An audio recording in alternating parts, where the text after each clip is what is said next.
She collapsed 3 feet from his door, her frozen fingers still gripping her daughter's coat. Her son standing over her like a small soldier, fists raised against the wind that had nearly killed them.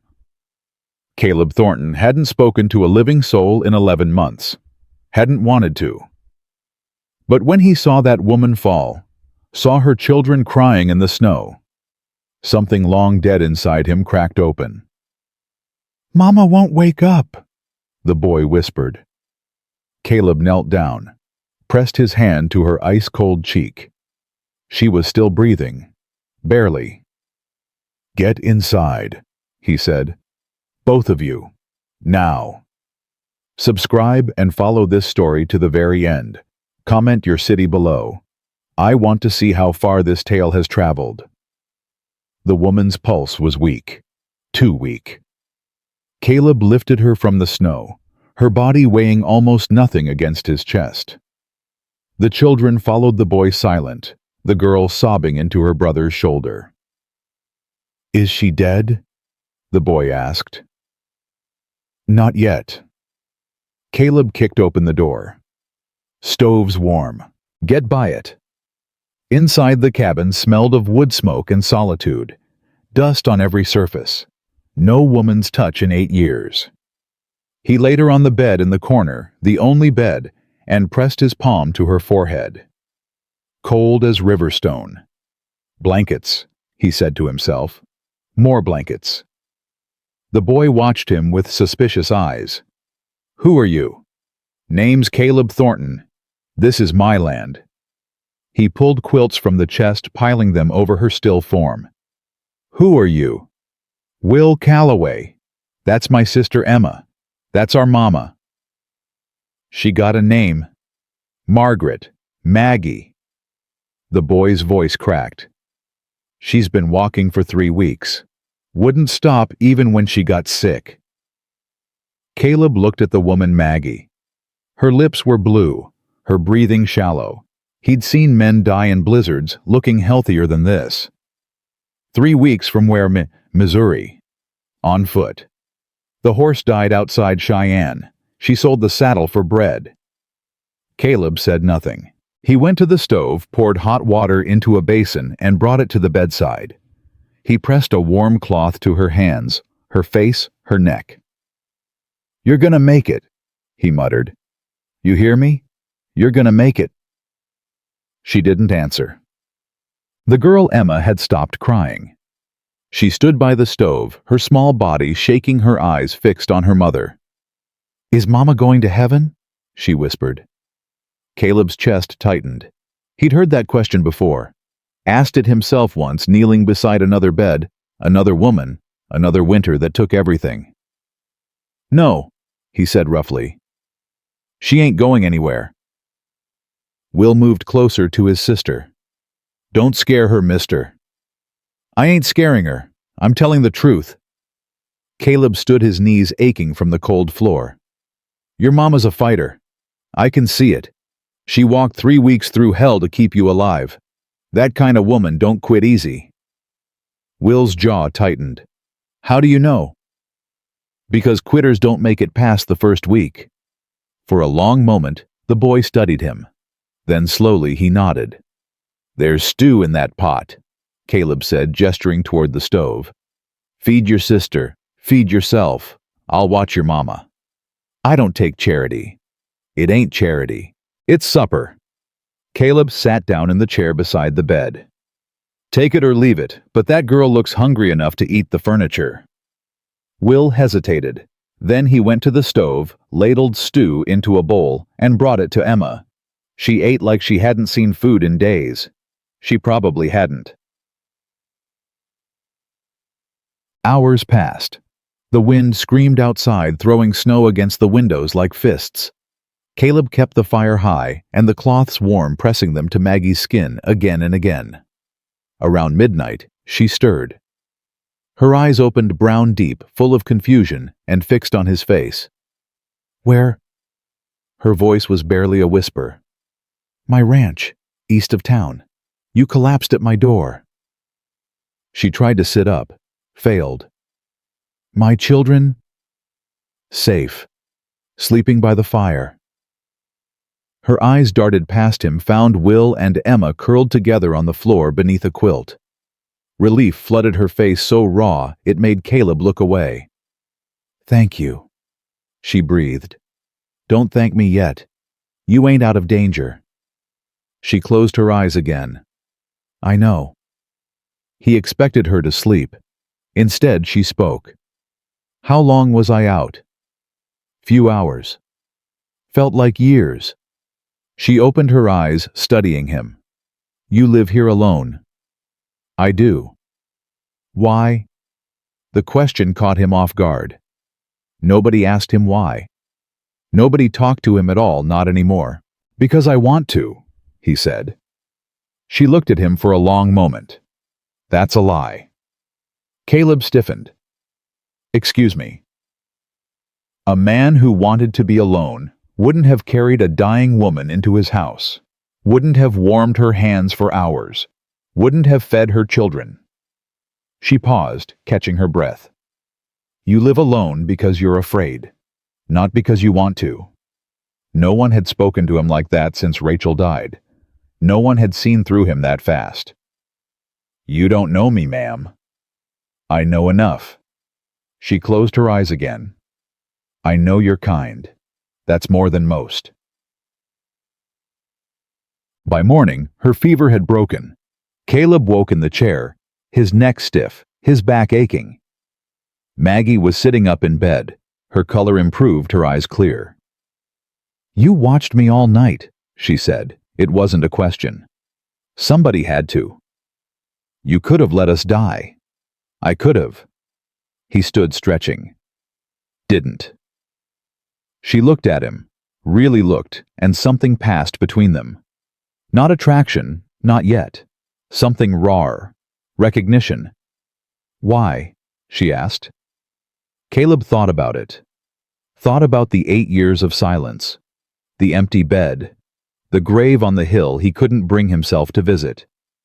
"Because I've let too many people die already," he said quietly. Wasn't going to add 3 more to the list. She didn't ask what he meant. Somehow she understood. "I won't be a burden," she said. "As soon as I can walk, we'll move on." "To where?" She hesitated. "I don't know yet." "Then stay." The word came out before he could stop it. "At least until you figure it out." Her eyes widened. I ain't asking for anything." He held up his hand. "I got a shed out back. Needs repair, but it's warm enough. You can stay there. Work if you want. God knows this place needs a woman's touch. But you don't owe me nothing." She stared at him. "Why would you do that?" "Because it's December in Wyoming, and you got 2 children and nowhere to go." He grabbed his hat from the hook. "That's reason enough." He walked out before she could answer. The children woke to the smell of eggs. Caleb stood at the stove cooking the last of his provisions, while Will and Emma watched him with wary eyes. "Eat," he said, sliding plates onto the table. Emma looked at her brother. Will looked at Caleb. "Go on," Caleb said. "I ain't poisoned it." Slowly they ate. Emma made small sounds of pleasure. Will ate in silence, but his shoulders relaxed with every bite. When they finished, Will spoke. "You're the man who saved Mama." "I'm the man who brought her inside. She saved herself." "She almost died." "But she didn't." Caleb poured coffee into a tin cup. "Your Mama's stronger than she looks, stronger than she knows." Will's eyes flicked toward the bedroom. "She's been carrying us since Papa died, hasn't stopped once." "That's what mothers do." "She shouldn't have to." The boy's voice broke. "I'm supposed to protect them. Papa said so before he..." He stopped, his jaw tight. Caleb sat down across from him. "How old are you, son?" 9. 9. Caleb nodded slowly.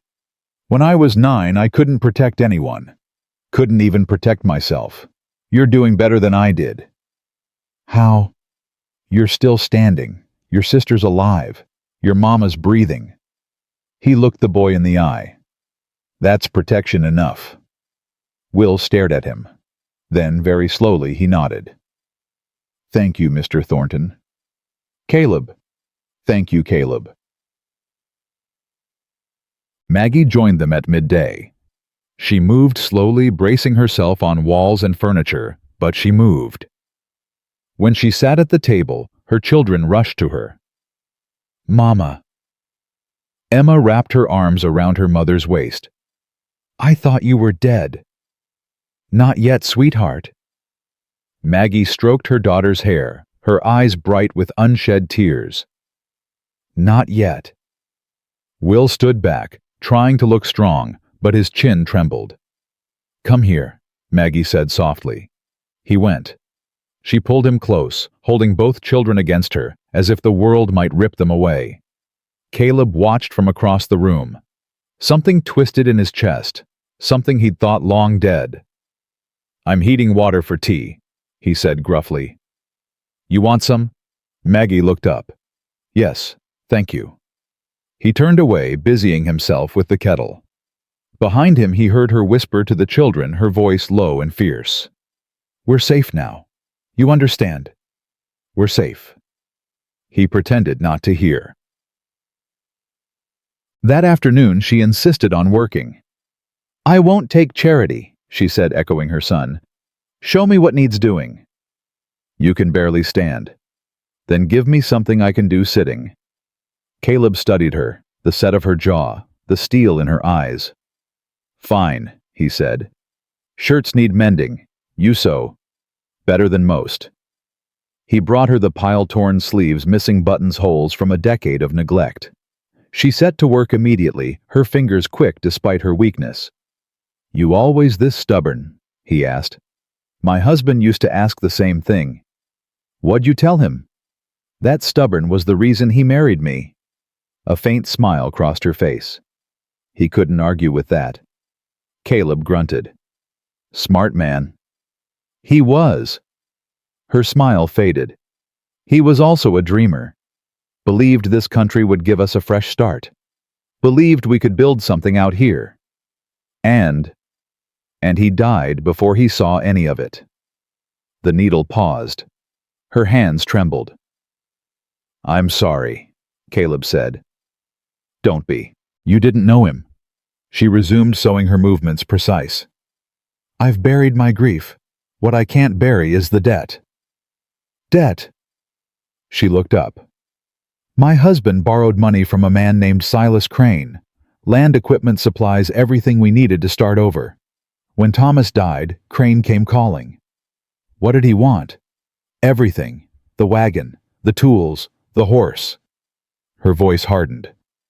"I gave him what I could. It wasn't enough. He said I owed him my future, my labor, my freedom, my children, if that's what it took." Caleb's blood ran cold. "Your children?" "He said he'd take Will as payment, put him to work in his mines." Her hands shook. "That's when I ran." For a long moment Caleb said nothing. Then he stood, walked to the window, and looked out at the snow-covered fields. "This Crane," he said. "He know where you are?" "I don't think so. I've been careful." "Careful ain't enough." He turned to face her. "If he comes here, then I'll leave." She met his gaze. "I won't bring danger to your door." "That ain't what I was gonna say." She waited. Caleb's jaw tightened. "If he comes here, he'll have to go through me first." Maggie stared at him. "You don't even know me." "I know enough." He walked back to his chair, sat down heavily. "I know you walked 3 weeks through winter to save your children. I know you'd rather die than let anyone hurt them. I know you've got more courage than any man I've met." He paused. "That's enough." She said nothing, but her eyes, those deep brown eyes, filled with something he couldn't name. "Get some rest," he said. "Tomorrow we'll start proper. Chores, routines, the works." I said rest." He pointed toward the bed. "That's an order." She almost smiled. "Are you always this bossy?" "Only when stubborn women refuse to listen." This time she did smile. Small, fragile, but real. "Fine," she said. but only because I'm too tired to argue. Smart woman. She went to the bed, gathered Emma against her side, and closed her eyes. Within minutes, her breathing deepened. Will sat by the fire watching Caleb. "You meant it," the boy said. "About protecting us." "I did." "Why?" "You don't owe us anything." Caleb looked at him, this 9-year-old trying so hard to be a man. "Maybe not," he said. "But some things ain't about owing. Some things are about choosing." "Choosing what?" "Choosing to stand up when it's easier to sit down." He leaned back in his chair. "Your mama chose to run, chose to fight, chose to keep you alive against every odd." He paused. "Now I'm choosing to help." Will was quiet for a long moment. Then he said, "Papa would have liked you." Caleb felt something crack inside him. Something frozen for too long. "Get some sleep, son," he said roughly. "Tomorrow's going to be a long day." That night, Caleb sat on the porch watching the stars. The cold bit through his coat, but he didn't move. Somewhere inside, a woman and her children slept, the first people to share this house in 8 years.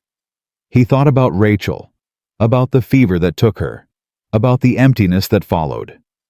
For 8 years he'd told himself he was fine, told himself solitude was a choice, not a sentence. But Maggie had seen right through him, seen the fear he'd buried so deep he'd forgotten it was there. "You're afraid," she'd said.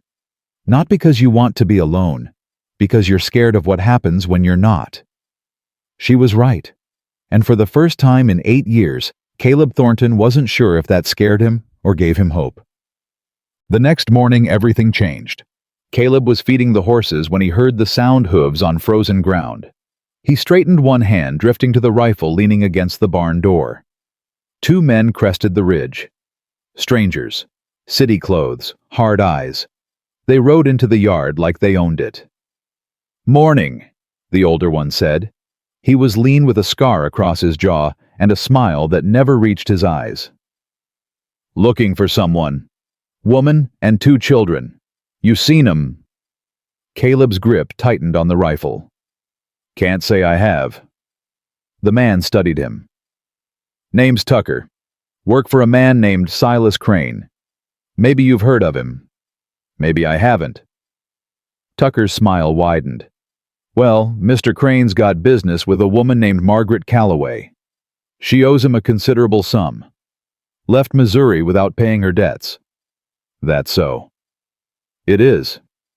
Tucker leaned forward in his saddle. "Word is she came through these parts, heading west. Someone might have taken her in." Caleb said nothing. The second man, younger, meaner, spoke up. "We ain't asking for trouble, mister. Just the woman and kids. Hand 'em over, we'll be on our way." "No one here but me." Tucker's eyes swept the property, the cabin, the barn, the thin trails of smoke rising from the chimney. "That's a lot of smoke for one man." "I like to stay warm." The younger man's hand drifted toward his belt. "Maybe we should take a look inside. Make sure." Caleb raised the rifle, smooth, easy, like he'd done it 1,000 times. "Maybe you shouldn't." The air went still. Tucker held up his hand, stopping his partner. "Easy now. We ain't looking for gunplay." "Then ride on." For a long moment, no one moved. The wind howled. Snow swirled between them. Then Tucker smiled, cold, knowing. "We'll be back," he said. "Mr. Crane don't give up easy. Neither do we." He turned his horse. The younger man followed, but not before shooting Caleb a look of pure hatred. Caleb watched until they disappeared over the ridge. Then he lowered the rifle and walked back to the house. Maggie met him at the door. "I heard," she whispered. Her face was pale. "I'm sorry. I'll take the children and go." "You shouldn't have to." "Stop." She froze.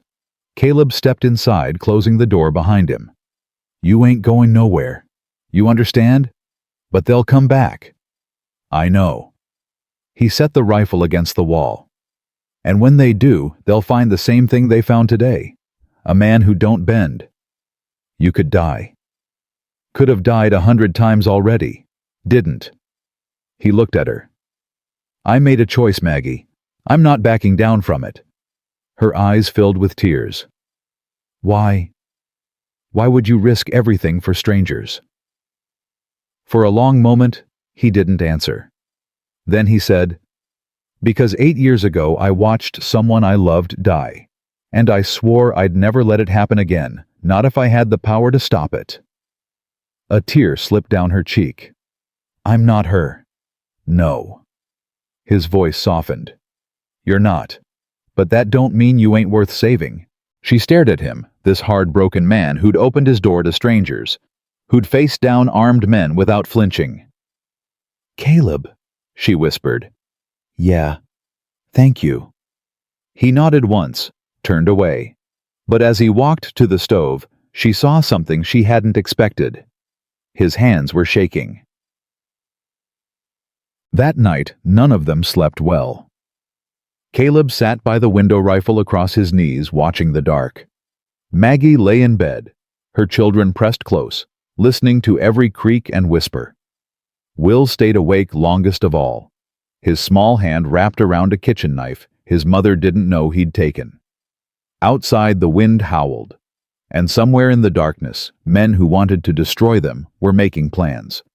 But inside this cabin, this small weathered shelter against the cold, something else was growing, something that felt almost like hope. 10. The real fight was coming, but tonight at least they were safe. Morning came with the smell of coffee and the sound of boots on frozen ground. Caleb hadn't slept. He'd spent the night by the window watching the ridge where Tucker and his partner had disappeared, waiting for shadows that never came. Now he stood at the stove pouring coffee into tin cups, his movements slow and deliberate. Maggie emerged from the bedroom, her face pale but determined. She'd braided her hair back, and something in her posture had changed overnight. Harder, ready. They didn't come back, she said. Not yet. But they will. Caleb handed her a cup. Drink this. We got work to do. She took it, her fingers brushing his.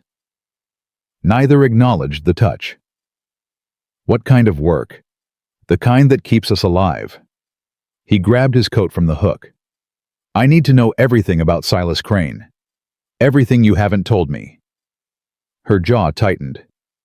I told you enough. You told me he wants money. You told me he threatened your boy. Caleb turned to face her. What you didn't tell me is why. A man don't send riders across 3 territories for a simple debt. There's more to this. Maggie's hands trembled around the cup. Mama. Will stood in the doorway, his face creased with sleep. What's wrong? Nothing, sweetheart. Go back to your sister. I heard you talking about the bad men. Will, I ain't a baby. The boy stepped forward, his chin raised. I got a right to know what's coming. Caleb looked at Maggie. She closed her eyes, and when she opened them again, something had broken. Sit down, she said quietly. Both of you.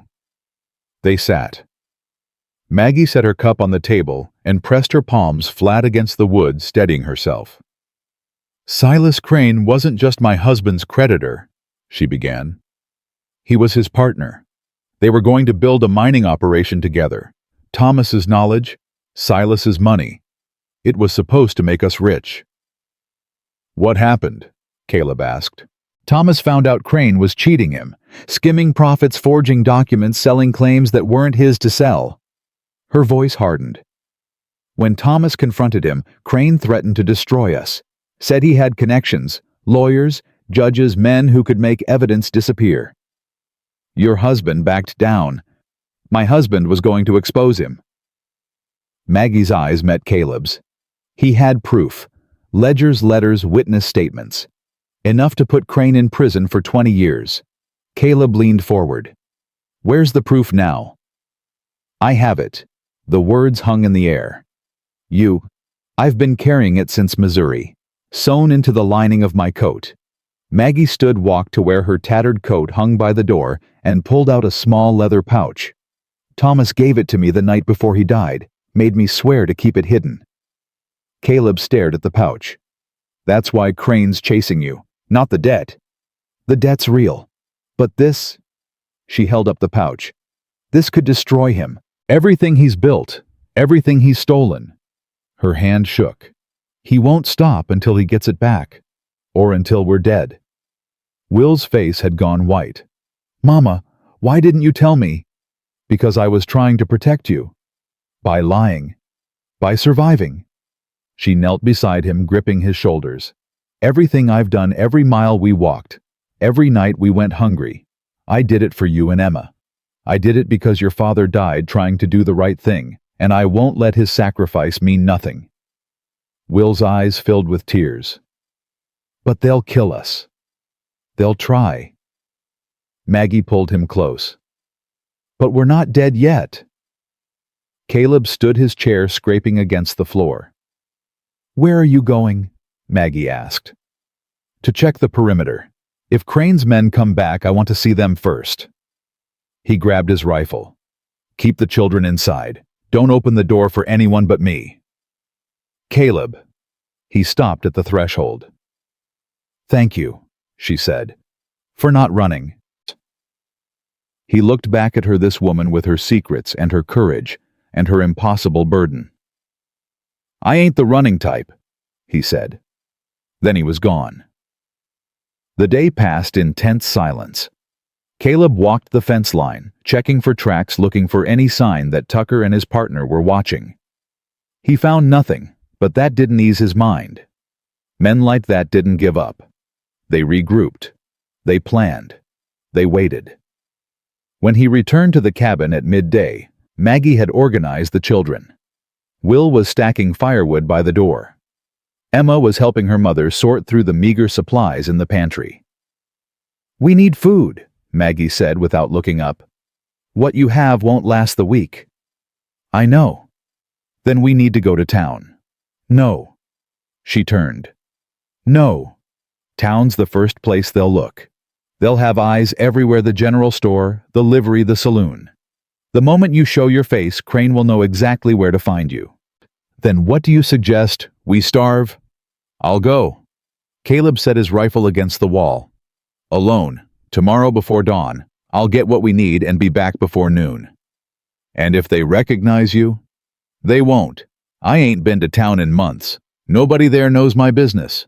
He paused. Nobody knows you're here. Maggie studied him. You're asking me to trust you. I'm asking you to let me help. For a long moment she said nothing. Then she nodded. Fine. But if you're not back by noon, I'm taking the children and leaving. Fair enough. Will looked up from his woodpile. Can I come? No. But I said no. Caleb's voice was firm but not unkind. Your job is here. Protecting your mother and sister. You understand? The boy's jaw tightened. Then he nodded. Good. Caleb walked to the stove, poured himself coffee. Now, tell me more about Crane's men. How many? What do they look like? What weapons do they carry? Maggie sat down across from him. I've only seen Tucker and the young one, but Crane has others, a whole network. Men who owe him favors, men he pays to do his dirty work. He ever come himself? Once. Her voice dropped. The night Thomas died. Caleb went still. What do you mean? The fever didn't kill my husband. Maggie's hands clenched into fists. Crane did. The cabin fell silent. Thomas was getting better. She continued, her voice barely above a whisper. The fever had broken. He was sitting up talking about what we'd do when spring came. Then Crane showed up with 2 of his men. What happened? They held me back while Crane went into the bedroom. I heard Thomas shouting, heard them struggling. Then... She stopped, her breath catching. Then nothing. When Crane came out, he said Thomas had taken a turn. Said the fever had been too much. But you knew. I saw his face. Maggie's eyes were dry, but her voice burned with 8 months of buried rage. Thomas had bruises on his throat. His pillow was over his face. Crane murdered him and made it look like sickness. Caleb's blood went cold. Did you tell anyone? Who would believe me, a grieving widow against the richest man in 3 counties? She laughed bitterly. Crane owns half the officials in Missouri. The sheriff, the judge, the doctor who signed the death certificate, all of them in his pocket. That's why you ran. I ran because if I'd stayed, I'd be dead too, and my children would belong to him. She looked at Caleb, her eyes fierce. I will die before I let that happen. Caleb felt something shift inside him. All week he'd been telling himself he was just being decent, just doing what any man would do. But this wasn't decency anymore. This was war. I believe you, he said quietly. Maggie blinked. What? I said I believe you. He reached across the table, his hand covering hers. And I'm gonna help you end this. Her eyes filled with tears. Why, you don't owe me anything. I told you before, some things ain't about owing. He squeezed her hand gently. They're about choosing. She stared at him, this stranger who'd become something more. This broken man who'd decided to stand when every instinct told him to stay down. Caleb, she whispered. Yeah. I don't know how to thank you. Then don't. He released her hand and stood. Just stay alive, that's thanks enough. That night, Emma had a nightmare. Caleb woke to the sound of screaming, high, terrified, the kind of sound that reached into your chest and squeezed. He was on his feet before he knew he'd moved, rifle in hand, heart pounding. But when he reached the bedroom, it wasn't danger. It was a 5-year-old girl sobbing in her mother's arms. The bad men, Emma cried. They were taking Will away. They were hurting Mama. Shh, sweetheart. It was just a dream. Maggie rocked her gently, her own face pale. We're safe. No one's going to hurt us. Caleb stood in the doorway feeling useless. He knew how to fight, knew how to shoot, how to track, how to survive in country that killed most men. But this, a child's terror, a mother's desperation, this was beyond him. Emma looked up, saw him standing there, and reached out her arms. Mr. Caleb, she whimpered. Make them go away. Something cracked in his chest. He set down the rifle and crossed to the bed, knelt beside it, took her small hand in his rough, calloused palm. Listen to me, he said softly. I know you're scared. I'd be scared too if I had bad dreams like that. Emma sniffled. You get scared? Everyone does, even big, strong men. He gave her hand a gentle squeeze. But here's what I know. Those bad men, they ain't here. They ain't getting in. And as long as I'm breathing, they ain't touching you or your mama or your brother. You understand? She stared at him with wide, tear-filled eyes. You promise? Caleb hesitated. Promises were dangerous things. He'd broken too many already. But looking at this child, this innocent little girl, who'd done nothing to deserve any of this, he found he couldn't lie. I promise, he said. Emma's face relaxed. She pulled her hand free, leaned forward, and kissed his cheek. Thank you, Mr. Caleb. Then she curled back into her mother's arms and closed her eyes. Maggie watched him over her daughter's head, her expression unreadable. You didn't have to do that, she said quietly. I know. She'll hold you to it. I know that too. They looked at each other in the dim light, two people bound by circumstance, by danger, by something neither of them was ready to name. Get some sleep, Caleb said finally. I'll keep watch. He returned to his chair by the window and didn't sleep again that night. Dawn came gray and bitter. Caleb saddled his horse in silence, his breath fogging in the cold. Maggie stood on the porch, arms wrapped around herself, watching. Be careful, she said. Always am. I mean it. She stepped closer. If something happens to you, nothing's gonna happen. He swung into the saddle, looking down at her. I'll be back before noon. Have that stew ready." She almost smiled. "I'll see what I can do." He tipped his hat and rode out, the sound of hooves fading into the morning stillness. The town of Miller's Crossing sat 12 miles east, nestled in a valley between two ridges. It wasn't much a main street, a dozen buildings, maybe 200 souls on a good day, but it had a general store, a telegraph office, and a saloon where men talked too freely after their third whiskey. Caleb tied his horse at the rail and pulled his hat low. He hadn't been here in 6 months, not since he'd stopped caring about provisions, or company, or anything beyond simple survival.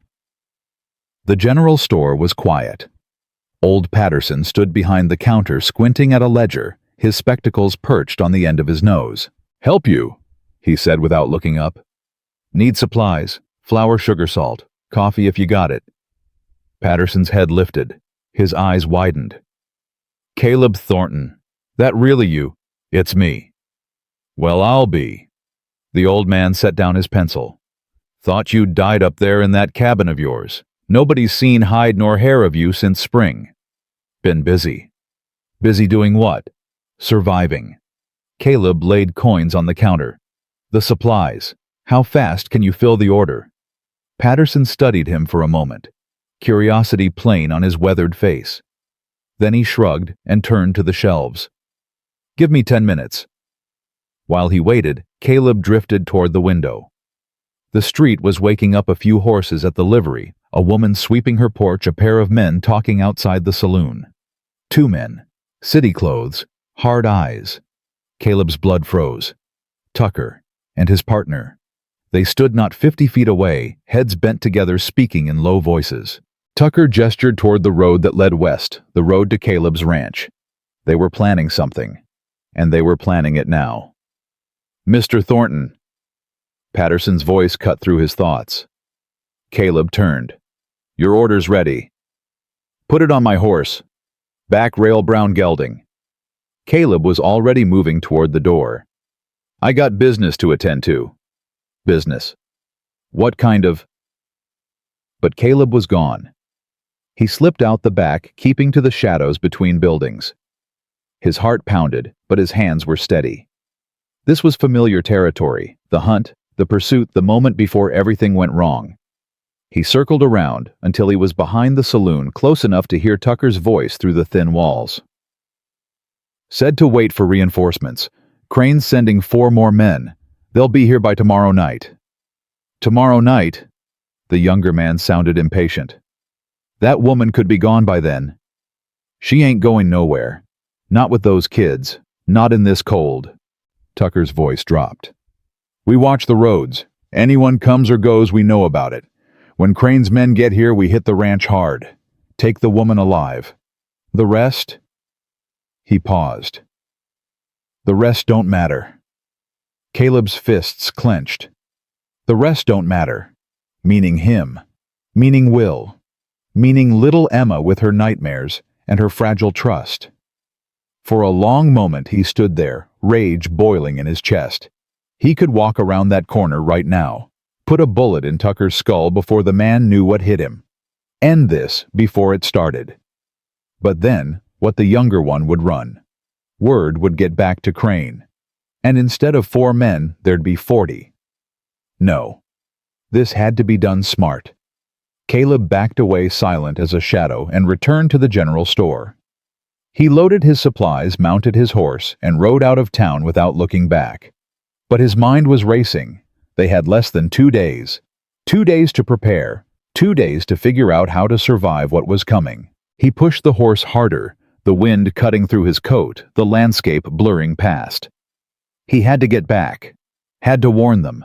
Had to keep his promise. Maggie met him at the door, her face tight with worry. "You're early." "We got trouble." He pushed past her into the cabin, dropping the supplies on the table. "Where are the children?" "In the bedroom." "Caleb, what?" "Tucker's in town. He's got a partner. And Crane's sending 4 more men. They'll be here tomorrow night." The color drained from her face. "Tomorrow?" "That's what I heard." He grabbed her shoulders, forcing her to focus. "Listen to me. We can't run. They're watching the roads. But we can't stay here and wait for them to come neither. We gotta do something they ain't expecting. Like what? Caleb's jaw tightened. Like fighting back. Fighting? She stared at him. Against 6 armed men. That's suicide. Maybe. But rolling over and dying ain't much better. He released her, paced to the window. I was a Texas Ranger for 15 years. I've faced worse odds. The question is, are you willing to fight beside me? Maggie was silent for a long moment. Then she walked to the table, picked up the leather pouch with Crane's evidence, and tucked it back into her coat. I've been fighting since the day Thomas died, she said quietly. I'm not going to stop now. Caleb nodded. Good. Then here's what we're gonna do. The rest of the day was preparation. Caleb showed Will how to load a rifle, showed Maggie where to hide if shooting started, showed both of them the root cellar beneath the kitchen floor, a cramped, dark space, but safe. If they breach the house, you take Emma and you don't look back, he told Maggie. The cellar leads to a tunnel, comes out 50 yards west near the creek. You follow the water north till you hit the trading post. You tell them Caleb Thornton sent you. And what about you? I'll hold them off as long as I can. Her eyes blazed. That's not a plan. That's a death sentence. It's survival. He grabbed her hand, his grip fierce. Listen to me. Your children need you alive. That evidence needs to reach someone who can use it. If I can buy you even an hour's head start. No. She pulled her hand free. I'm not leaving you to die. Maggie. I said no. She stepped closer, her face inches from his. We do this together, all of us, or we don't do it at all. Caleb stared at her. In 8 years, no one had stood up to him like this. No one had cared enough to try. You're the most stubborn woman I've ever met, he said. And you're the most stubborn man. She didn't blink. So I guess we're even. Despite everything, he almost smiled. Fine, he said.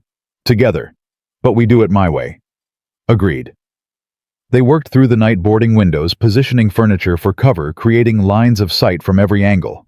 Will helped without complaint, his young face set with determination. When Emma asked what was happening, Maggie told her they were playing a game, a hiding game. If she stayed very quiet and did exactly what Mama said, she'd win a prize. What kind of prize? Emma asked. Maggie hesitated.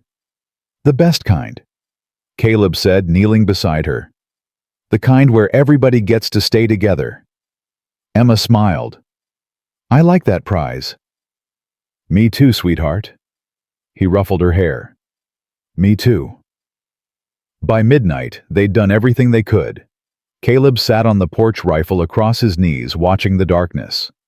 Behind him, he could hear Maggie settling the children for sleep, her voice soft and steady.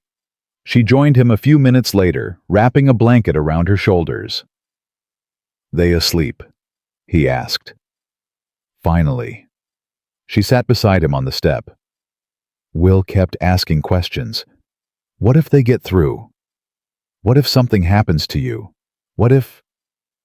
She stopped, pressing a hand to her mouth. What did you tell him? I told him we'd cross those bridges when we came to them. She laughed bitterly. I'm getting good at lying to my children. That ain't lying. That's protecting. Is there a difference? Caleb thought about it. Sometimes, he said. Sometimes protecting people means keeping the truth from them. Doesn't make it easy, just makes it necessary. She was quiet for a moment. Then she said, Can I ask you something? Go ahead. Your wife, Rachel. She glanced at him. What was she like? The question caught him off guard. He hadn't spoken Rachel's name out loud in years. Hadn't allowed himself to. She was... He struggled to find the words. She was everything. Smart. Kind. Stubborn as hell. A faint smile crossed his face. She used to say I was the most impossible man she'd ever met, but she married me anyway. She sounds wonderful. She was. How did she die? Caleb's jaw tightened. Fever. Winter of 70. I was out on a job chasing a gang that had robbed a stagecoach. By the time I got back, his voice broke. She was already gone. Maggie reached out her hand covering his. I'm sorry.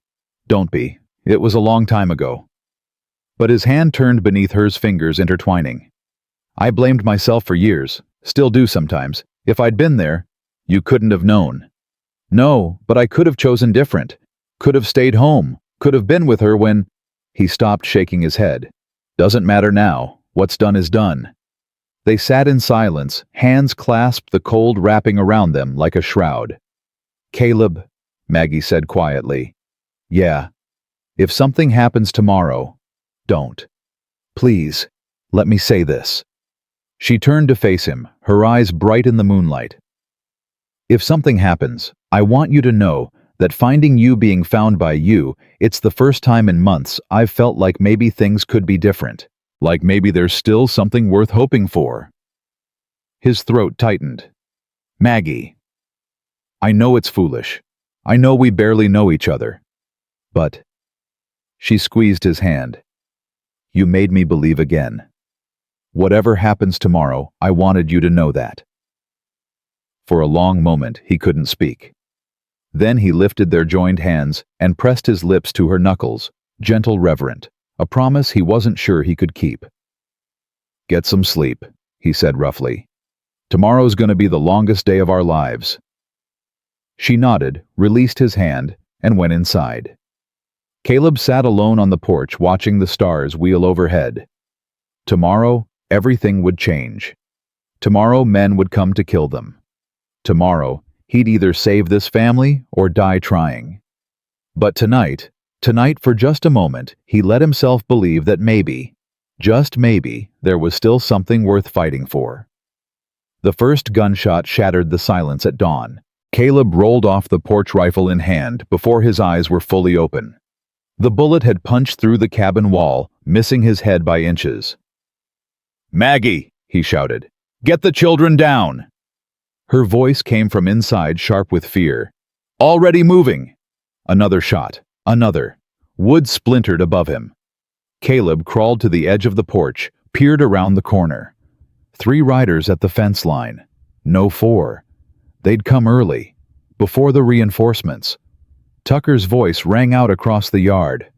Thornton, we know you're in there. Send out the woman, and we'll let you live. Caleb didn't answer. He raised his rifle, sighted on the closest rider, and fired. The man jerked backward, clutching his shoulder, and tumbled from his horse.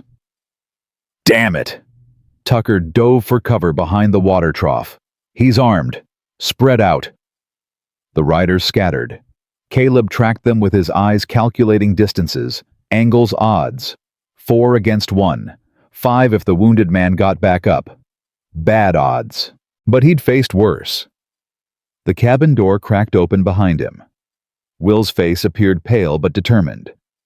Get back inside, Caleb growled. I can help. You can help by protecting your sister. Now go. The boy hesitated. Then he nodded and disappeared. Another volley of shots peppered the cabin. Caleb pressed himself flat, waiting for the pause between rounds. When it came, he popped up and fired twice. A second man went down, this one not moving. Tucker cursed. Rush him all at once. Caleb's heart slammed against his ribs. He had maybe 6 rounds left. If they all came at once, the thunder of hooves. 2 riders charging straight at the porch. Caleb fired. Missed. Fired again. The lead horse screamed and went down, throwing its rider into the snow. The second rider kept coming, pistol raised. Caleb dove sideways as the shot cracked past his ear. He rolled, came up on one knee, and put a bullet through the rider's chest. The man collapsed. 3 down. 2 left. Tucker and 1 other. Thornton? Tucker's voice was closer now. You're making this harder than it needs to be. Funny. Caleb reloaded with shaking fingers. I was about to say the same thing. A long pause. Then Tucker laughed, a cold, ugly sound. Crane's gonna pay me triple for bringing you in alive. But dead works too. Caleb didn't answer. He was listening, trying to track Tucker's position by sound alone. There, behind the barn, moving left. He shifted his aim, waiting. A shadow flickered at the barn's edge. Caleb fired. The shadow jerked back. A grunt of pain. "Son of a—" Tucker's voice cracked. "You got me, Thornton. Right through the leg. Surrender and I'll let you live. Like hell." Another shot, wild punching into the ground near Caleb's feet. He fired back, heard Tucker cry out again. Then silence. Caleb waited. 1 minute. 2. Nothing. Slowly he rose. Walked toward the barn, rifle raised. Tucker lay slumped against the wall, blood pooling beneath him. His pistol had fallen from his fingers. His eyes were open, staring at nothing. Dead. Caleb let out a breath he didn't know he'd been holding. "Maggie," he called. "It's over. You can come out." The cabin door opened. Maggie emerged first, then Will, then Emma, clutching her mother's hand. They stared at the bodies in the yard, the blood on the snow. Emma whimpered and buried her face in Maggie's skirt. "Don't look, sweetheart," Maggie murmured. "Don't look." Will's face was gray. "You killed them." "I did what I had to." Caleb ejected the spent rounds from his rifle. "They would have killed us." "But—" "Will." Caleb knelt in front of the boy, his voice firm but gentle. "In this world, sometimes good people have to do hard things to protect the people they love.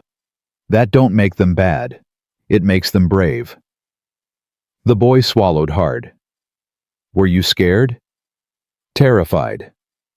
"You didn't look scared. That's the secret." Caleb put a hand on his shoulder. "Being brave ain't about not being scared. It's about being scared and doing what needs doing anyway." Will nodded slowly.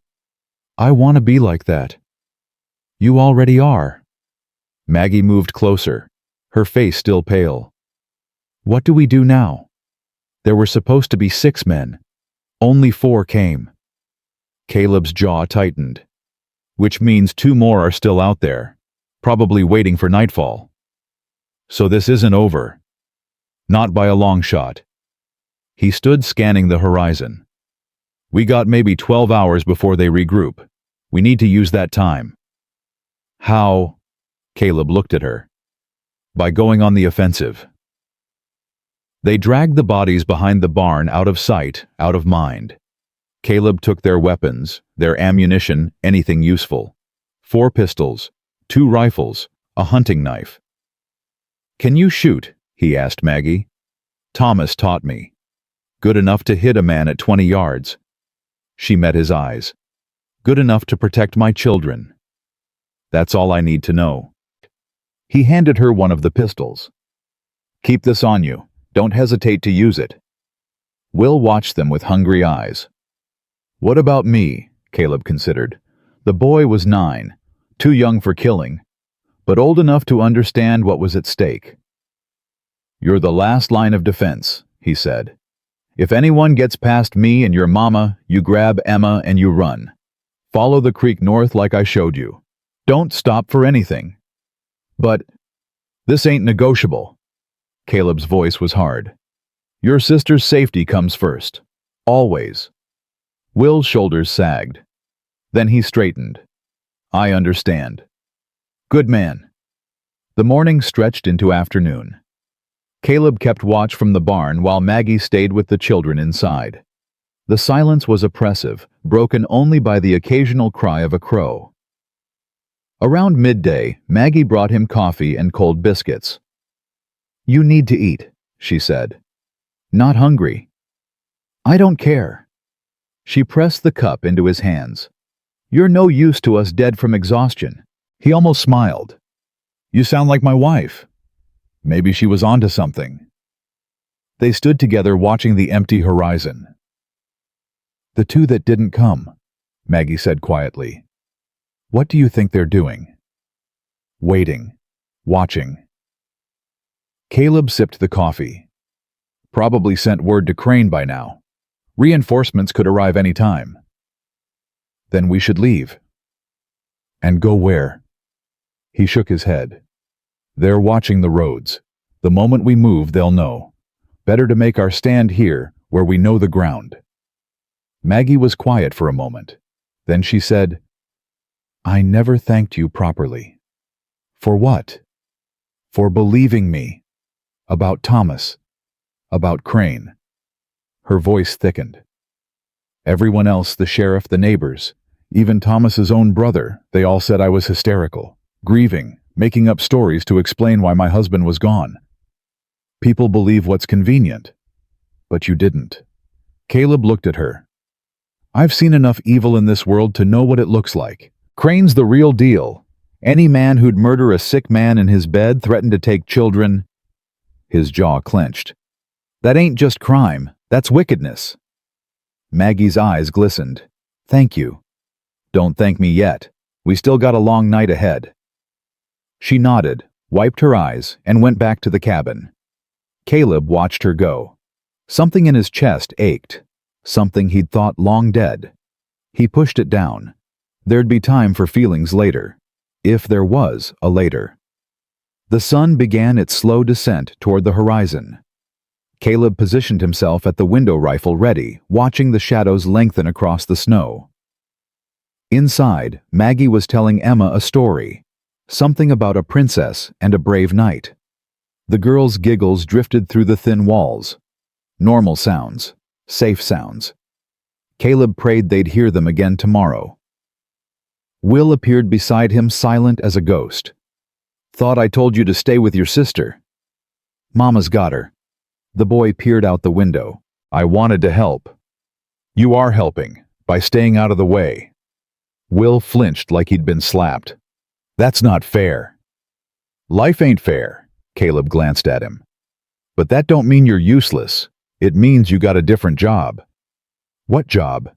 Being the man of your family. Caleb turned from the window, facing the boy fully. Your mama's strong, but she can't do this alone. She needs someone to lean on, someone to help carry the weight. That's your job now. No, it's yours. Caleb put a hand on his shoulder. I ain't gonna be around forever. Hell, I might not be around tomorrow. But you got your whole life ahead of you. And your mama and sister are gonna need you for every day of it. Will's eyes were bright. I'm scared. Good. Fear keeps you sharp. Caleb squeezed his shoulder. But don't let it make you stupid. You hear me? The boy nodded. Now get back to your sister. And remember what I said about the creek. Will hesitated. Then impulsively he threw his arms around Caleb's waist. Caleb froze. He couldn't remember the last time someone had hugged him. Slowly, awkwardly, he put his arms around the boy. Thank you, Will whispered. For everything. Go on now. Caleb's voice was rough. Before I change my mind about keeping you around. The boy pulled back, smiled faintly, and disappeared into the cabin. Caleb turned back to the window. His hands were shaking again. Nightfall came like a held breath finally released. The temperature dropped. The stars emerged. And somewhere out there, men were coming to kill them. Caleb moved through the cabin one last time, checking windows, testing locks, making sure everyone knew their positions. Remember, he said to Maggie, if they breach the front, you take the children to the cellar. Don't wait for me. Caleb, promise me. She stared at him. Her jaw tightened. I promise. Good. He checked his rifle. Now we wait. The hours crawled by. Midnight. 1, 2. Nothing. Caleb's eyes burned from staring into the darkness. His muscles ached from holding the same position for hours. Maybe they weren't coming. Maybe Tucker's death had scared them off. Maybe a sound. Faint. Metal on metal. Caleb's finger found the trigger. Another sound. Closer. Behind the cabin. They were surrounding the house. Maggie, he hissed. They're here. She appeared beside him instantly, pistol in hand. How many? Can't tell. At least 2, maybe more. A crash from the back of the cabin. Wood splintering. "They're coming through the bedroom," Will shouted. Caleb spun, raised his rifle, and fired through the bedroom door. A man screamed. "Get the children to the cellar," he shouted. "Now!" Maggie grabbed Emma, seized Will's hand, and ran for the kitchen. Another crash. The front door burst inward. A man filled the doorway, big bearded pistol raised. Caleb fired from the hip. The man staggered, but didn't fall. He fired back. Pain exploded through Caleb's side. He stumbled, grabbed the table for support, and fired again. This time the man went down. "Caleb!" Maggie's voice from the kitchen. "Go!" he shouted. "Don't stop!" He could hear her pulling up the cellar door. Hear Emma crying. Hear Will's voice, steady despite the fear. "Good boy. Brave boy." The bedroom door flew open. Another man. Younger. Faster.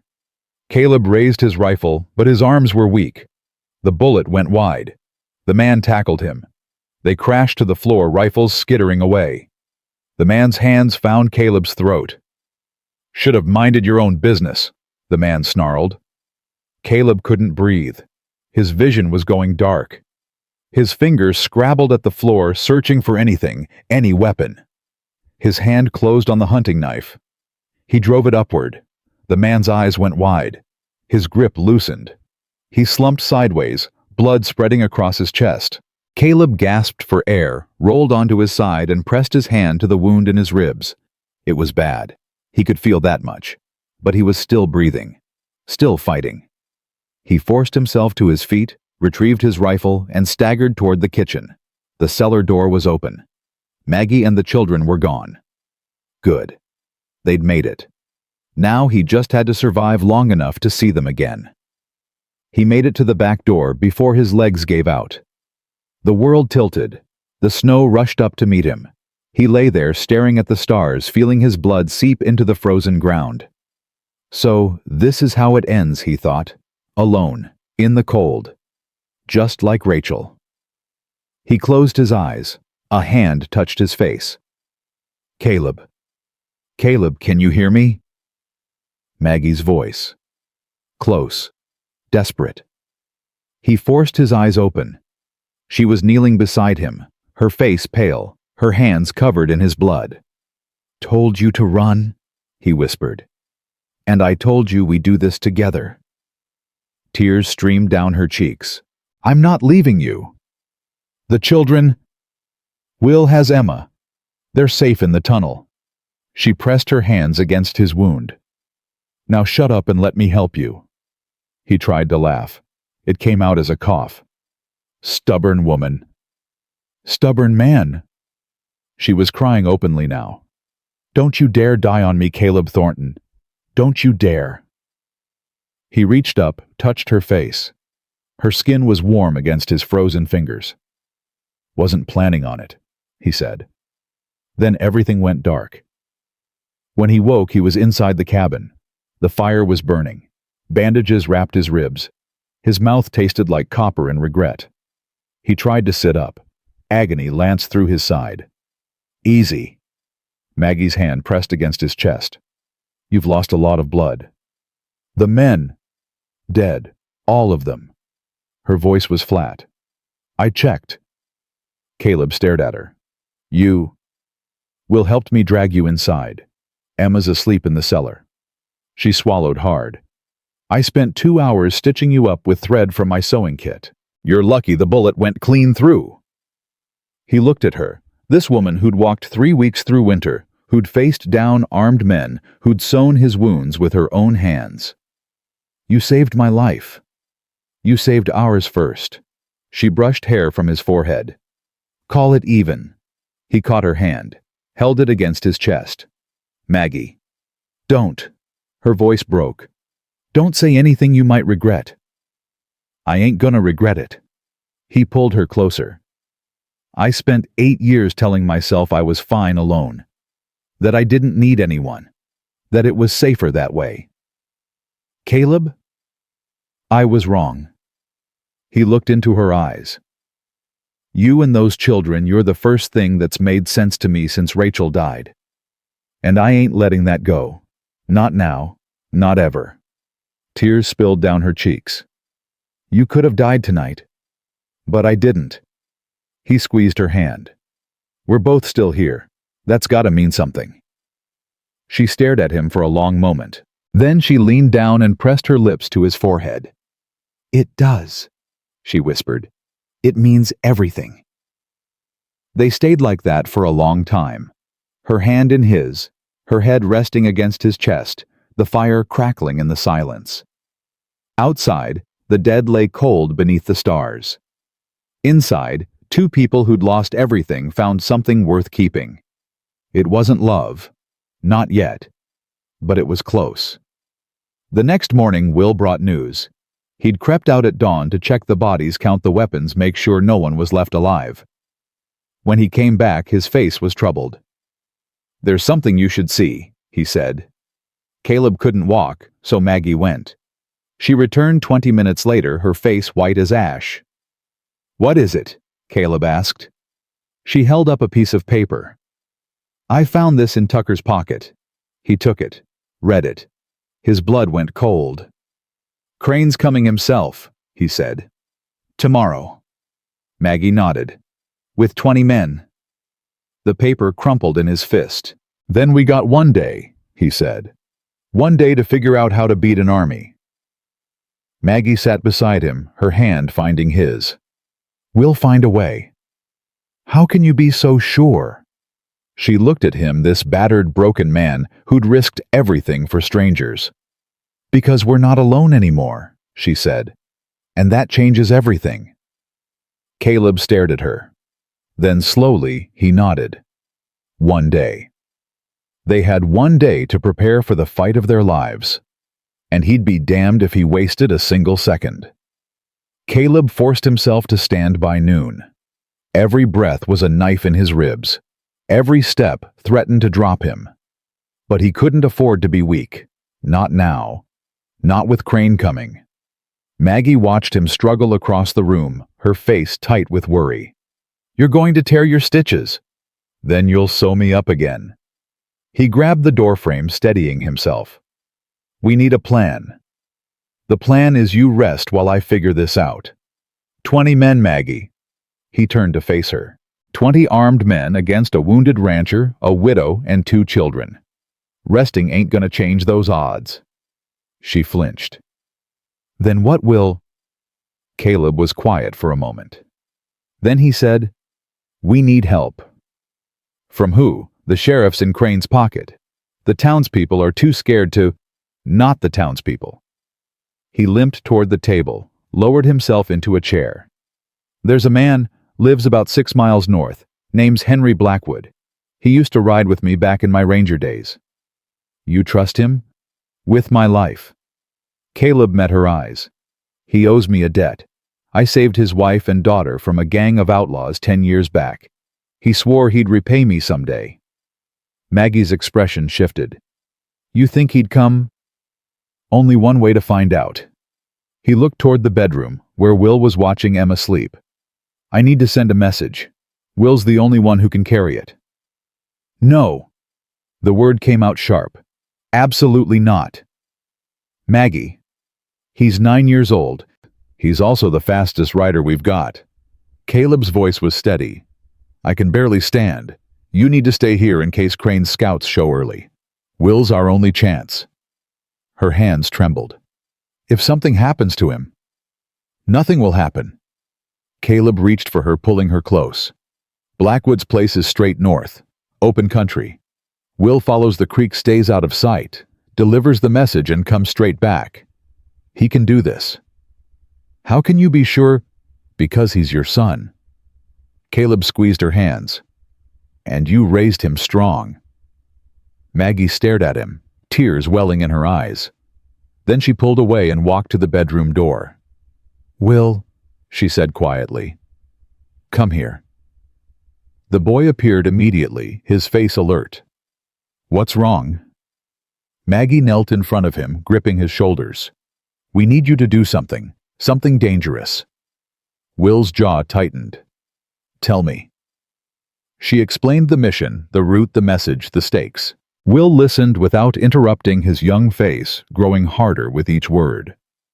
When she finished, he asked, "How long do I have?" "You need to be back before nightfall," Caleb said. "That gives Blackwood time to gather his men and reach us by morning." "What if he says no?" "He won't." Will looked at his mother. Her face was pale, her eyes bright with unshed tears. "Mama," he said softly, "I can do this." "I know you can." Her voice broke. "That's what scares me." He hugged her fiercely, then stepped back and straightened his shoulders.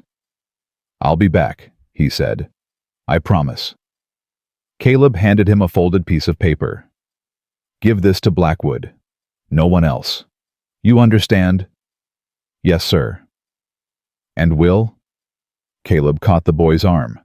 "If you see riders, you hide. Don't try to outrun them. Don't try to fight. You hide until they pass. Your mama needs you alive." Will nodded solemnly. "I understand." 5 minutes later, he was gone. Maggie stood at the window watching until he disappeared over the ridge.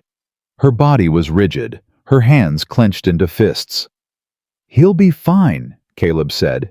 "You don't know that." "No, but I believe it." He moved to stand beside her. "That boy's got more courage than half the men I rode with. He'll make it." She didn't answer, just kept staring at the empty horizon. Caleb let her be. Some fears couldn't be talked away, they just had to be endured. The afternoon crawled by in agonizing slowness. Caleb cleaned the weapons, checked the ammunition, positioned himself by the window with a clear view of the southern approach. Maggie kept Emma occupied with games and stories, but her eyes kept drifting to the door. Waiting. Hoping. Around 3 o'clock, Emma tugged at her mother's sleeve. "Mama, when is Will coming back?" "Soon, sweetheart." "Is he in trouble?" "No." Maggie forced a smile. "He's just running an errand for Mr. Caleb." "What kind of errand?" Maggie hesitated. Caleb spoke up. "He's being a hero," he said. "Like the knight in your mama's stories." Emma's eyes widened. "Really? Really? And when he gets back, we're all gonna thank him for being so brave." The girl smiled. "I want to be a hero too." "You already are," Caleb winked at her. "You've been the bravest girl I ever met." Emma giggled and went back to her game. Maggie shot him a grateful look. He nodded slightly. 4 o'clock. 5. The light began to fade. Still no sign of Will. Maggie's composure started to crack. She paced the floor, checked the window every 30 seconds, jumped at every sound. "Something's wrong," she said. "He should be back by now." The ride's longer than it looks, and Blackwood might have had questions. Or he might have been captured, or killed, or... "Maggie." Caleb grabbed her arm, forcing her to face him. "Stop. You're thinking the worst when you don't have any evidence." "I'm a mother. Thinking the worst is my job." "Well, stop doing your job for 5 minutes and trust your son." She stared at him, her chest heaving. Then slowly she nodded. "You're right. I'm sorry. I know." He released her arm. "I know." 6 o'clock. Full dark. Caleb lit the lantern, keeping it dim. Too much light would make them targets if Crane's men arrived early. Emma had fallen asleep in the corner, wrapped in blankets. Maggie sat beside her, one hand stroking her daughter's hair, her eyes fixed on nothing. Caleb was about to speak when he heard it. Hoofbeats, coming fast. He grabbed his rifle, moved to the window. "Stay down." The hoofbeats grew louder. One horse, moving hard. Caleb raised his rifle, sighting on the approaching rider. The horse burst into view. Small, fast. A boy clinging to its back. "It's Will!" Maggie cried. She was out the door before Caleb could stop her. Will tumbled off the horse and into his mother's arms. He was shaking, his face streaked with sweat and dirt. "I made it," he gasped. "I made it." Maggie held him so tight he could barely breathe. "Thank God! Thank God!" Caleb limped onto the porch. "Blackwood, did you find him?"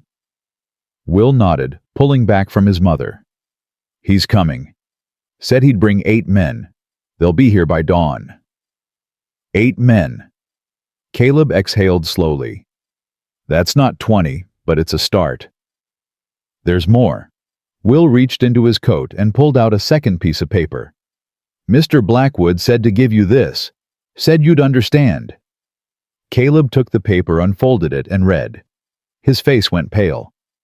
"What is it?" Maggie asked. "Blackwood's been tracking Crane for months. Turns out he ain't just a businessman with grudges." Caleb looked up. "He's wanted in 3 territories for murder, fraud, and kidnapping. There's a federal marshal in Cheyenne who's been building a case against him." Maggie's breath caught. "A marshal?" "Blackwood sent word to him yesterday. If we can hold Crane here long enough, the marshal and his deputies will arrive by tomorrow afternoon." "Tomorrow afternoon." Maggie's voice rose. "Crane's coming at dawn." "I know." Caleb folded the paper carefully. "We just have to survive until then." Will looked between them, his young face determined. "What do you need me to do?" Caleb studied him, this boy who'd ridden 12 miles through hostile territory, who'd faced his fears and come out the other side. "You've already done enough," he said quietly. "No." Will shook his head. "I can do more. I want to help." Maggie started to protest, but Caleb held up his hand. "All right," he said. "You want to help. Here's what I need." He pulled the boy aside and spoke in low tones. When he finished, Will's eyes were wide. "You trust me with that?" "I trust you with everything." Caleb put a hand on his shoulder. "You proved that today." Will swallowed hard, then he nodded.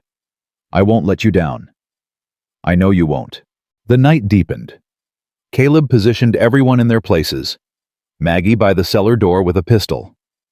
Will in the barn with the second rifle. Emma in the cellar itself, wrapped in blankets, clutching the rag doll she'd carried from Missouri. Before they separated, Caleb gathered them in the cabin one last time. "Listen to me," he said. "What happens tomorrow, there's no guarantee how it ends. Crane's got more men, more guns, more hate in his heart than any of us can match." Emma whimpered. Maggie pulled her close. "But here's what I know." Caleb's voice steadied. "I've seen evil win battles, but I ain't never seen it win the war. Not when good people stand together. Not when they refuse to break."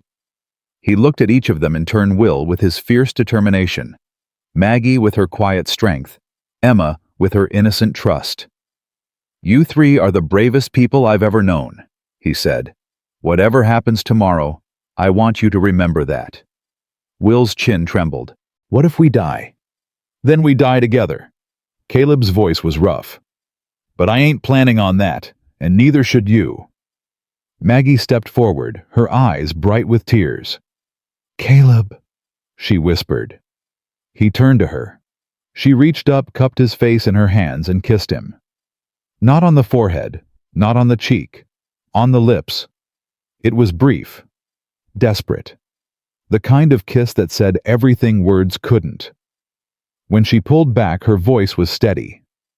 "Come back to me," she said. "Promise me you'll come back." He looked into her eyes, those deep brown eyes that had seen through him from the very first night. "I promise," he said. Then he walked out into the darkness. Dawn came cold and merciless. Caleb stood at the fence line, rifle in hand, watching the southern ridge. His wound throbbed with every heartbeat. His hands were steady. Behind him the ranch was silent, waiting. At first light he saw them. A line of riders cresting the ridge. 10, 15, 20. And at the front, mounted on a black horse, was a man Caleb had never seen but recognized instantly. Silas Crane.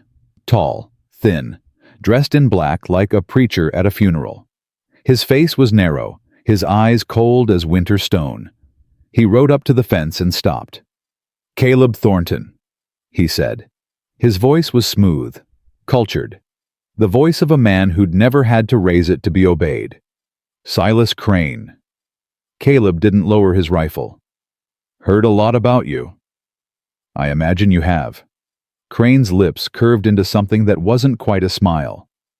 You've caused me considerable trouble, Mr. Thornton. Killed 6 of my men, harbored a fugitive, interfered in matters that don't concern you. The woman and her children ain't your property. Actually, they are. Crane reached into his coat and produced a folded document. Legal claim, signed by a judge in Missouri. Margaret Calloway owes me $3,000 in unpaid debts.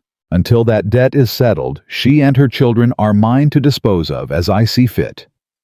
That paper ain't worth the ink it's printed on. Perhaps, but the 20 guns behind me say otherwise.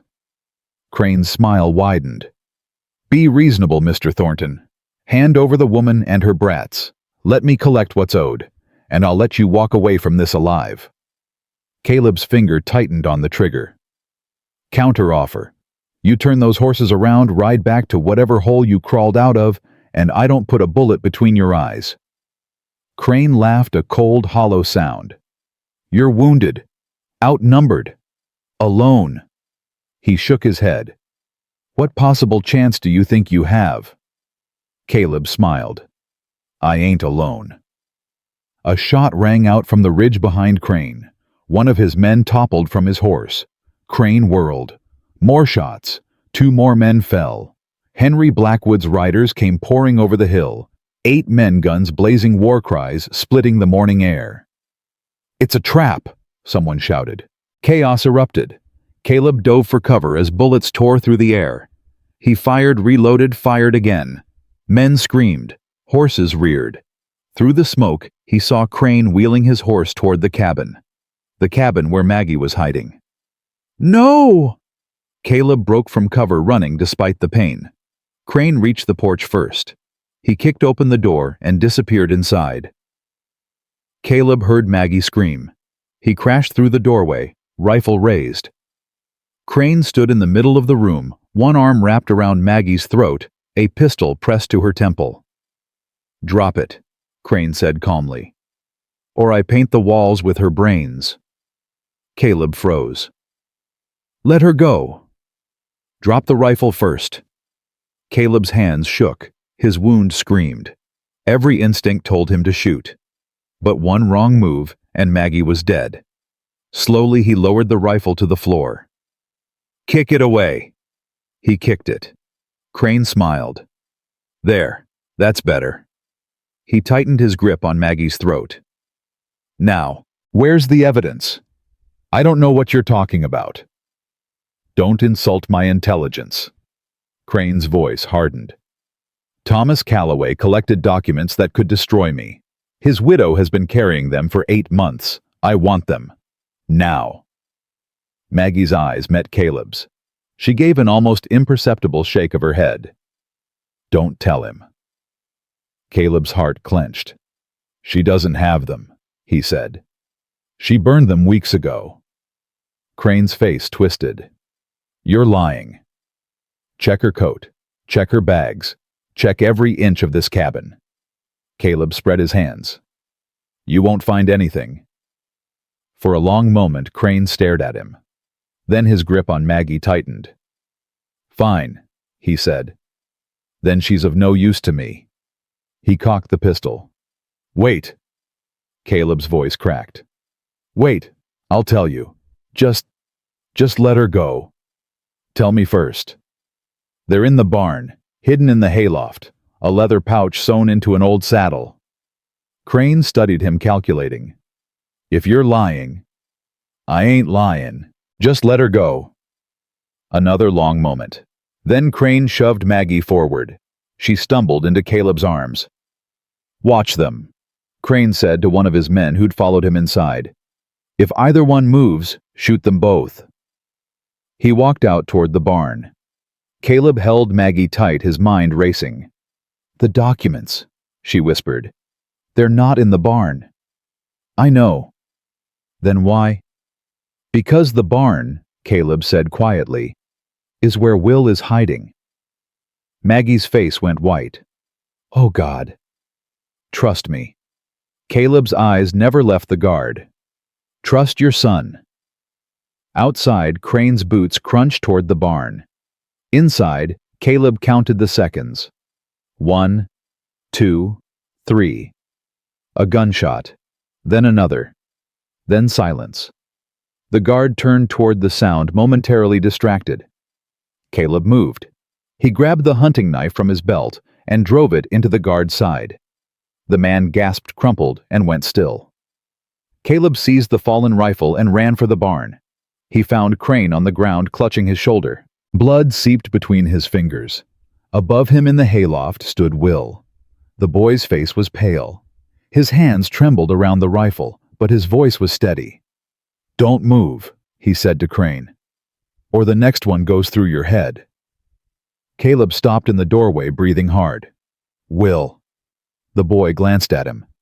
"He was going to kill Mama. I couldn't let him." "You did good."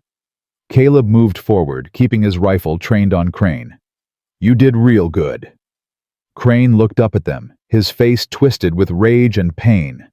"You think this changes anything?" he spat. "I have lawyers, judges, connections you can't imagine. Even if I die here, my men will—" "Your men are dead or running." Caleb's voice was cold. "And by this afternoon, a federal marshal's gonna be here with warrants for your arrest." Crane's face went pale. "That's right." Caleb crouched beside him. "Turns out you ain't as untouchable as you thought. Murder, fraud, kidnapping. You're gonna hang, Crane, and I'm gonna watch." For the first time, Caleb saw fear in those cold eyes. Real, honest fear. "Please," Crane whispered. "I can pay you. Whatever you want. Just let me go." Caleb stood. "You know what I want." He looked down at this man who'd murdered Thomas Calloway, who'd threatened to take his children, who'd spent 8 months hunting a widow through the wilderness. "I want you to know what it feels like," Caleb said quietly, "to be powerless." He turned his back and walked away. "Tie him up," he called over his shoulder. "Make sure he lives long enough to face justice." Behind him, Crane's screams of rage echoed off the barn walls. Caleb didn't look back. When Maggie saw Will climb down from the hayloft, she ran. She crossed the yard in seconds, gathered him in her arms, and held him like she'd never let go. "My brave boy," she sobbed. "My brave, brave boy." Will clung to her, his tough facade finally cracking. "I was so scared, Mama." "I know, sweetheart. I know." Caleb watched them from the barn doorway. His wound throbbed, his legs shook, but something in his chest felt lighter than it had in years. Emma came running from the cellar, her face streaked with tears. "Mama, Will." She threw herself into the family embrace, and for a moment they were just that, a family whole and together and alive. Caleb started to turn away. Maggie's voice stopped him. "Where do you think you're going?" He turned back. She was looking at him, one arm around each of her children. "Thought I'd give you all a moment." "Get over here." It wasn't a request. Slowly he walked toward them. Maggie reached out, grabbed his hand, and pulled him into the circle. Emma wrapped her arms around his leg. Will leaned against his side. And Maggie.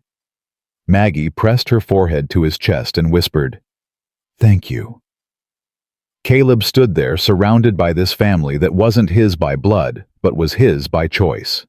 His eyes burned. "Don't mention it," he said roughly, but his arms tightened around them all. And he didn't let go. The marshal arrived at 3 o'clock. His name was James Whitfield, a hard-faced man with silver at his temples and eyes that had seen too much to be surprised by anything. He rode at the head of a column of 12 deputies, their badges glinting in the winter light. Caleb met them at the fence line, rifle still in hand. "You Thornton?" Whitfield asked. "That's right. Heard you've been busy." The marshal surveyed the yard, the bodies being loaded onto wagons, Blackwood's men standing guard the cabins scarred with bullet holes. Blackwood's message said you were holding Silas Crane.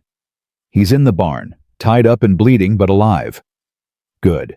I've got warrants for his arrest in 3 territories. Murder, fraud, kidnapping. Whitfield dismounted. Been chasing that snake for 2 years. Then I guess today's your lucky day. Whitfield almost smiled. Guess it is. 2 deputies went to collect Crane. When they dragged him out, he was still screaming threats, bribes, promises of vengeance. His fine black coat was soaked with blood. His cultured voice had turned raw with desperation. "You can't do this," he shouted. "I have connections. I have judges. I'll have all of you hanged." Whitfield walked up to him, looked him dead in the eye, and said, "Silas Crane, you're under arrest for the murder of Thomas Calloway, among others. You have the right to a trial. Though between us," he leaned closer, "I wouldn't count on a sympathetic jury." Crane's face went white. "Calloway, you can't prove—" "Actually, we can." Whitfield held up the leather pouch. "Mrs. Calloway's evidence. Ledgers, letters, witness statements. Enough to hang you twice over." Maggie stepped forward, her face fierce. "That's for my husband," she said quietly. "And for every life you destroyed." Crane stared at her with pure hatred. "You think this is over? My associates will—" "Your associates are either dead or in custody." Whitfield nodded to his deputies. "Take him away. Make sure he lives long enough to stand trial." They dragged Crane toward the waiting wagon. His screams faded into the distance. Whitfield turned to Caleb. "Hell of a thing you did here, Thornton. Outnumbered, outgunned, barely standing." His eyes flicked to the bandage visible beneath Caleb's shirt. "Most men would have handed her over and saved themselves." "I ain't most men." "No." Whitfield extended his hand. "No, you ain't." Caleb shook it. "What happens now?" "Now we clean up this mess. Take statements. Process the prisoners." Whitfield glanced toward the cabin. "Mrs. Calloway's debts are void. Those documents prove Crane falsified most of his claims. She's free and clear." Maggie's breath caught. "You mean—" "I mean, you don't owe anyone anything, ma'am." Whitfield tipped his hat. "You've been through hell. Time you got to rest." Tears streamed down her face, but she was smiling. "Thank you," she whispered. "Thank you." The marshal nodded and walked away to supervise his men. Caleb watched him go, then turned to Maggie. "Guess that's it," he said quietly. "It's over." She looked at him. This man who'd risked everything, who'd nearly died, who'd stood between her family and destruction without asking for anything in return. "Is it?" she asked. He frowned. "What do you mean?" "I mean—" She stepped closer, her voice dropping. "What happens to us now?" Caleb's heart stuttered. "Us." "You heard me." He looked at her for a long moment. Then he said, "That depends." "On what?" "On what you want." Maggie's eyes never left his. "I want to stay," she said. "Here, with you." The words hung in the air between them. Caleb swallowed hard. "Maggie, don't." She pressed a finger to his lips. "Don't tell me all the reasons it won't work. Don't tell me you're too old or too broken or too set in your ways." Her voice trembled. "Just tell me, do you want me to stay?" He looked at her. This woman who'd survived impossible odds, who'd protected her children with everything she had, who'd somehow found her way to his door on the worst night of her life. "Yes," he said. "God help me, yes." She threw her arms around his neck and kissed him. Not brief this time, not desperate, long, deep. The kind of kiss that was both an ending and a beginning. When they finally pulled apart, Will and Emma were standing a few feet away, watching with wide eyes. "Does this mean we get to stay?" Emma asked. Caleb looked at Maggie. She nodded. "Yeah, sweetheart," he said, his voice rough. "It means you get to stay." Emma squealed and launched herself at his legs. Will hung back, his expression uncertain. "What is it, son?" Caleb asked. The boy hesitated. Then he said, "Are you going to be our pa now?" The question hit Caleb like a punch to the chest. He knelt down, ignoring the pain in his ribs, and looked Will in the eye. "I ain't trying to replace your father," he said quietly. "Thomas Calloway was a good man. A brave man. He loved you and your sister more than anything." Will's chin trembled. "I know. But if you'll let me," Caleb's voice cracked, "I'd be honored to be part of your family. Whatever that looks like." Will stared at him. Then slowly he extended his hand. "Welcome to the family, sir." Caleb shook it man to man. Then Will threw his arms around him, and for the second time that day, Caleb found himself holding a child who wasn't his by blood, but was his by choice. Maggie watched them, tears streaming down her face. "We're gonna be okay," she whispered. "We're finally gonna be okay." The days that followed were filled with healing. Caleb's wound closed slowly thanks to Maggie's careful stitching and constant fussing. She changed his bandages twice a day, forced him to rest when he tried to work too soon, and threatened to tie him to the bed if he didn't stop aggravating his injury. "You're worse than a mule," she said one afternoon, pressing him back down onto the mattress. "Stubborn and determined to hurt yourself. I've been shot before. I know my limits." "Your limits are what I say they are." She tucked the blanket around him with more force than necessary. "Now stay put." He caught her hand as she turned away. "Maggie." She looked at him. "Thank you," he said, "for staying, for believing in me, for—" He struggled for words. "For everything." Her expression softened. "You don't have to thank me," she said. "You gave us a home, a future." She squeezed his hand. "That's more than anyone else ever did." "It ain't much of a home. Roof leaks, floorboards creak, half the furniture's held together with spit and prayer. It's perfect." She leaned down and kissed his forehead. "Because it's ours." Will proved himself invaluable in the weeks of recovery. He took over Caleb's chores without complaint, feeding the animals, chopping wood, mending fences. His small hands blistered and bled, but he never stopped. One evening, Caleb found him in the barn, struggling to lift a hay bale twice his size. "Here," Caleb grabbed the other end. "Let me help. You're supposed to be resting." "I'm rested enough." Together they heaved the bale into place. "You're working too hard, son." "Somebody's got to." Will wiped sweat from his forehead. "Mama's busy with you and Emma. The animals still need feeding." Caleb studied him, this 9-year-old who'd ridden through enemy territory, shot a man to save his mother, and now worked like a grown man without complaint. "Your father would be proud of you," he said quietly. Will froze. "You think so?" "I know so." Caleb put a hand on his shoulder. "He raised a good son, strong, brave, loyal." He paused. "I'm proud of you too." Will's eyes glistened. "Really? Really?" The boy looked away, blinking rapidly. "Thank you," he whispered. "That means a lot." "Come on." Caleb squeezed his shoulder. "Let's finish up here. Your mama's making stew, and I don't know about you, but I'm starving." Will grinned. "Race you to the house." "You're on." They ran. Emma adapted fastest of all. Within a week, she'd claimed a corner of the cabin as her own, decorating it with wildflowers she'd found near the creek and drawings she made with charcoal on scraps of paper. Her nightmares faded. Her laughter returned, and she developed an unshakable attachment to Caleb.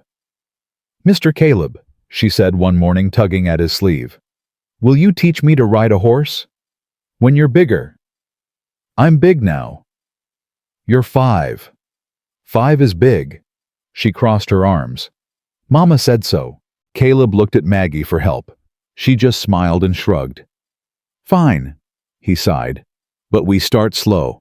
And if your mama says stop, we stop." Emma squealed and threw her arms around his legs. "Thank you, thank you, thank you." Yeah. But he was smiling. "Go get your coat." He lifted her onto the gentlest horse in the corral, an old mare named Bess, who wouldn't startle if a cannon went off beside her. Emma gripped the mane with both hands, her face alight with joy. "I'm doing it!" she shouted. "Mama, look! I'm riding!" Maggie watched from the fence, her eyes bright with tears. "You're amazing, sweetheart." Caleb led the horse around the corral, one hand on the bridle, the other steadying Emma's back. She giggled every time the horse took a step. "Faster," she demanded. "Not today, little one." "Please." "Nope." "Pretty please." Caleb sighed. "You're gonna be trouble when you grow up. You know that? Mama says Trouble is my middle name." "Your mama's right." By spring, the ranch had transformed. Caleb couldn't remember the last time the place had felt so alive. The fences were mended. The barn repaired, the cabin cleaned until it gleamed. Maggie had planted a garden near the house, and Will had taken charge of the livestock with a seriousness that belied his age. But more than the physical changes, there was a warmth now that had been missing for 8 years. Laughter at mealtimes, arguments over chores, Emma's endless questions and Will's quiet determination. Maggie's voice singing softly while she worked. Home, Caleb thought. This is what home feels like. One evening in late April, he found Maggie standing by the fence watching the sunset. He walked up behind her, wrapped his arms around her waist, and rested his chin on her shoulder. "Penny for your thoughts." She leaned back against him. "I was thinking about Thomas." Caleb tensed. What about him? About how he'd feel, seeing us now, seeing the children safe and happy. She paused. Seeing me with another man. And she turned in his arms, facing him. "I think he'd be glad," she said softly. "I think he'd be grateful that someone was here to take care of us when he couldn't be." Her eyes met his. "I think he'd like you." Caleb's throat tightened. "I hope so." "I know so." She reached up, touched his face. "You're a good man, Caleb Thornton, the best I've ever known." That's not saying much. It's saying everything. She kissed him slow and sweet. When they parted, she said, "I love you." The words hit him like a thunderbolt. "Maggie." "You don't have to say it back. I just wanted you to know." She smiled, but her eyes were anxious. "I've been carrying it around for weeks, and I couldn't. I love you too." She stopped. "What?" "I said I love you." He cupped her face in his hands. "I've loved you since the night I found you in the snow. I just didn't know what to call it." Tears spilled down her cheeks. "Caleb." "Marry me." She froze. "What?" "Marry me." His voice was rough, urgent. "I know it's fast. I know we've only known each other a few months, but I've spent 8 years alone, and I don't want to spend another day without you. So marry me, please." For a long moment she didn't speak. Then she threw her arms around his neck. "Yes," she breathed. "Yes, yes, 1,000 times yes." He lifted her off her feet and spun her around. From the porch they heard Emma squeal. "Mama said yes, Will. Mama said yes." Will appeared in the doorway, his face split by a rare grin. "Does this mean Caleb's gonna be our pa for real?" Caleb set Maggie down and looked at the boy. "If you'll have me."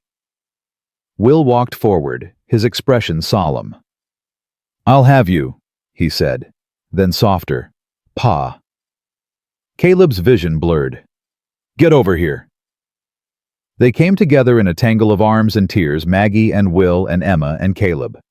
A family forged not by blood, but by choice, by hardship, by love that had grown in the darkest of winters. When they finally pulled apart, Emma tugged at Caleb's sleeve. "Does this mean I get a new dress for the wedding?" Caleb laughed, a real laugh, the first in years. "Yeah, sweetheart, you get a new dress. Pink, any color you want." Emma beamed. "I love you, Pa." The word struck him like a blow. Pa. He knelt down and pulled her into his arms. "I love you too, little one," he whispered. "More than you'll ever know." The wedding was small. Henry Blackwood stood as best man. A preacher rode out from Miller's Crossing to perform the ceremony. A few neighbors came, ranchers who'd heard the story and wanted to pay their respects to the man who'd faced down Silas Crane. Maggie wore a dress Caleb had bought in town, simple white cotton with lace at the collar. Her hair was loose, falling in waves around her shoulders. She'd never looked more beautiful. Will stood tall beside his mother, trying hard to look like a man instead of a boy. Emma threw flower petals everywhere, including at the preacher's face. When the moment came, Caleb took Maggie's hands in his. "I, Caleb Thornton, take you, Margaret Calloway, to be my wife." His voice was steady, but his eyes were bright. "I promise to love you, honor you, and protect you, in sickness and in health, in plenty and in want, until death do us part." Maggie's voice trembled when she spoke her vows. "I, Margaret Calloway, take you, Caleb Thornton, to be my husband. I promise to love you, honor you, and stand beside you, through every storm, through every struggle, until death do us part." The preacher smiled. "By the power vested in me, I now pronounce you husband and wife." He nodded to Caleb. "You may kiss your bride." Caleb pulled Maggie close and kissed her. The small crowd cheered. Emma squealed. Will tried to look dignified and failed completely. When they parted, Maggie was laughing through her tears. "We did it," she whispered. "We did. I can't believe we did it." Caleb pressed his forehead to hers. "Believe it," he said, "because this is just the beginning." That night, after the guests had gone and the children were asleep, Caleb and Maggie sat on the porch. The stars were bright. The air was cool. From somewhere in the distance came the call of an owl. "I keep thinking I'm going to wake up," Maggie said softly. "That this is all a dream, and I'll be back on that road walking through the snow, not knowing if we'd survive another day." "It's not a dream." Caleb took her hand. "This is real. We're real." She leaned her head against his shoulder. "I was so scared when I found you," she said. "Scared you'd turn us away. Scared you'd be like everyone else." "I almost was." He was quiet for a moment. "When I saw you in that snow, my first thought was to pretend I hadn't seen anything. Walk away. Go back to my empty house and my empty life. What changed your mind?" "Emma." He smiled faintly. She looked up at me with those big eyes, and something in me just broke. All the walls I'd built, all the reasons I'd given myself to stay alone, they just crumbled. Maggie squeezed his hand. "She has that effect on people." "So do you." She looked at him. "Caleb." "I mean it." He turned to face her. "You walked into my life and changed everything. Gave me a reason to get up in the morning. Gave me something worth fighting for." His voice roughened. "You saved me, Maggie, just as much as I saved you." Tears slipped down her cheeks. "I didn't do anything special. You did everything." He wiped her tears with his thumb. "You reminded me that life was worth living, that love was possible, that even after everything I'd lost." He stopped, struggling for words. There was still something left to find. She kissed him, then soft, tender, full of promise. When they parted, she said, "I love you, Caleb Thornton." "I love you too, Mrs. Thornton." She laughed. "Mrs. Thornton, I like the sound of that. Better get used to it." "I plan to." They sat together in the darkness, hands intertwined, watching the stars wheel slowly overhead. Behind them, the cabin glowed with warmth. Their children slept peacefully inside. The land stretched out before them, wild and beautiful, and full of possibility. It hadn't been an easy road. It had been paved with loss and fear and desperate hope against impossible odds. But they'd made it. They'd found each other. And in the end, that was enough. Years later, when people asked Caleb how he'd ended up with a wife and 2 children, After 8 years alone, he always gave the same answer. Found them in the snow, he'd say, half frozen and scared to death, brought them inside, never let them go. That simple, they'd ask. That simple. He'd smile that rare smile that only his family ever saw. Sometimes the best things in life find you when you ain't looking for them. You just gotta have the sense to hold on. Maggie would roll her eyes. He makes it sound easy, she'd say. It wasn't easy. It was the hardest thing either of us ever did. But worth it. She'd look at Caleb at Will, now grown tall and strong. At Emma, bright and fierce and beautiful. Worth everything, she'd say. Every mile, every tear, every moment of doubt. She'd reach for Caleb's hand. I'd do it all again in a heartbeat. And Caleb, who'd spent 8 years believing he'd never feel anything again, would squeeze her hand and think about that winter night. About a woman collapsed in the snow. About 2 children frightened and cold. About the choice he'd made to open his door, to open his heart, to let love back in after so many years of darkness.